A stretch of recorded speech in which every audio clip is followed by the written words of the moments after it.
Hello, everybody. Tim here, along with a special guest. I'm here with Kaleb Koho. Kaleb, how you doing? Good. I'm excited to talk about this movie and to be on Tim Loves Movies. Yay! Yes, this is Caleb's second time here, technically, because when we were in Chicago, the Multiplex crew, we reviewed that hellish film Hellboy. But now we are here to talk about a different movie. We are here to talk about Rocketman, which is a movie that came out a couple weeks ago. I've seen it once. I think Caleb, you've seen it a couple times. I've seen it twice. Okay, so it came out a couple weeks ago. The film is directed by Dexter Fletcher. It stars Taron Egerton, Richard Madden, Jamie Bell, Bryce Dallas Howard, and the film is more or less described as an epic musical fantasy about the uncensored human story of Sir Elton John. Would you agree or disagree?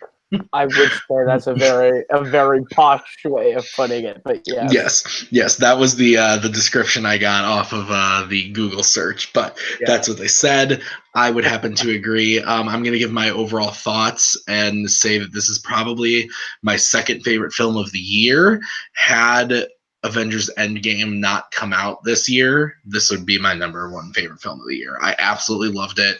I love musicals, so this movie did something very special that I think Bohemian Rhapsody should have done, which was make the film all about Elton John, but tell the story through his music in musical format. It wasn't just concert rock sequences. Those are there for sure, but this movie tells the story through the music in a very cool musical way that's not just live concert footage. So, Caleb, you've seen it twice, so I think you liked it. Yeah, this is my third favorite of the year. Endgame and Booksmart coming in just a little bit above it. Okay. Booksmart more so because of I guess my age. I guess I'm still fairly new to adulting, so Sure. still close to that. But Rocketman, I grew up a theater kid, so musicals are always going to have a soft spot in my heart. And this is the coolest way to tell a musical ever. I think Dexter Fletcher does a really great job making this movie his own and putting his own twist on making it, which I think makes him probably the best. This is the best directing outing of the year, I think, in my opinion. Oh, I would agree with that. I think that for those of you who don't know, Dexter Fletcher was kind of like the ghost director on Bohemian Rhapsody when Bryan Singer was whatever happened. He left, he got fired, whatever. When he was taken off the project, Dexter kind of came in to finish it and kind of like salvaged what he could and did apparently a pretty good job because the film won Oscars. It was nominated for a ton of Oscars, and here we are. So now he's done Rocketman. Getting into some of the performances, the things that I liked about this movie. Before we even get to Taron Egerton as Elton John, I thought that the entire supporting cast was top notch. Jamie Bell, best performance he's ever given. Richard Madden, I haven't seen Bodyguard. I hear he's amazing in it, but this is the best I've ever seen him, better than Game of Thrones, Cinderella. He was absolutely fantastic in this movie. There's a small part that Tate Donovan has as like this club owner that's fantastic. He's in like 2 scenes. He's great. So the supporting cast all the way around is great. Bryce Dallas Howard, very good as well. Absolutely. Whenever I go into a movie, I like focus on the performances, and the ones that stick with me the most are the ones that I think are the best. And I honestly didn't know Bryce Dallas Howard was in this movie until the credits rolled. She was completely unrecognizable in that part. I think she deserves an Oscar nomination for that part. I think she was great. Jamie Bell and Richard Madden are both really great. I would say Richard Madden's maybe the better performance of the two. But I always gravitate more to a villain role than a sympathetic kind of like friend role.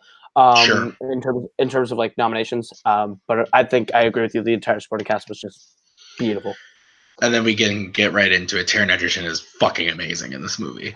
Brilliant. If Rami Malek can win for Freddie Mercury, I think Taron can win for Elton John he gave us a more rich, in-depth performance than Absolutely. Rami.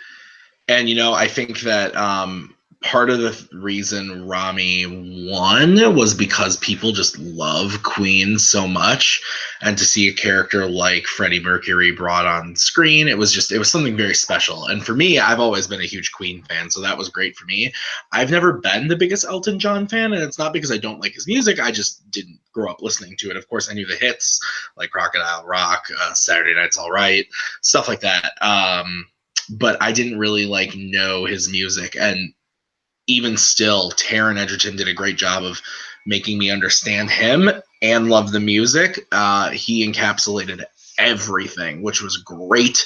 I hope this movie doesn't get buried because in the Oscar race because it was released in May. I hope it's not forgotten come Oscar season. I could definitely see that happening, though.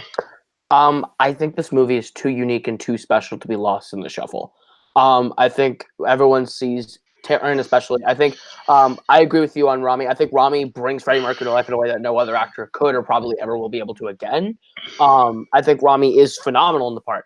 I just think the script didn't back him up enough to give him enough material to play with, whereas this script is much better, much more fleshed out, giving Taron a lot more to work with, which is why I think he chews up this part so well. And with Taron, I think he's the front runner for Best Actor, obviously, but I think he might.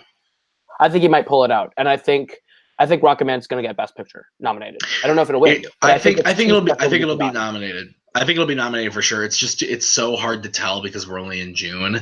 Most of the Oscar movies haven't come out yet. It's really hard to tell, but I hope so. I hope it doesn't get lost. I can't say he's going to win because it's just like there's so many performances we haven't seen yet. The trailers for Ford versus Ferrari just came out. Both those performances look like lead performances and look absolutely incredible. I hope Taron Egerton, even if he gets the nomination, that'll be so big for him because this is his best performance coming off of the Kingsman movies and Sing and Eddie the Eagle, which he was really good in that too, which was also directed by Dexter, if I'm correct. Yes.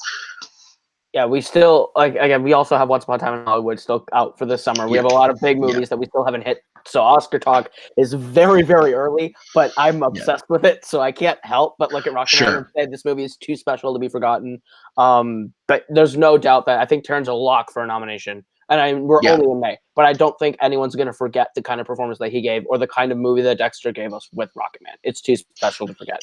Well, there's so many cool things about it. Just like I was saying at the top, the way they decide to tell the story through the musical format is really, really cool and different. It's not something we've really seen since, off the top of my head, Across the Universe. But that wasn't really telling the Beatles story. That was telling a story through Beatles songs. There's I don't nothing know if this has ever been done like this before on this show. I think this is a first because I love The Bitch Is Back at the beginning of this movie. It's such a great way to open the film. I walked in this movie. I wasn't an Elton John fan. I only, again, knew the hits and I knew he did Lion King and that was about it. Yeah. And I walked in and I walked out knowing his story and loving him as an artist now. Because now I've heard an entire catalog of music. But I think any movie that can get a 9-year-old to make me believe in The Bitch Is Back and do that giant sequence and sing that line over and over again like that is enough to get me a Best Picture nomination.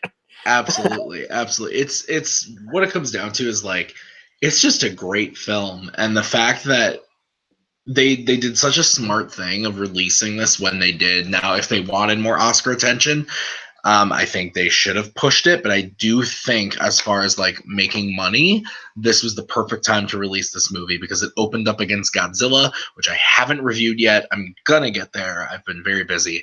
But they opened it up against Godzilla, and that was just, it didn't make sense to me at first, but it makes sense now because they realized what they had.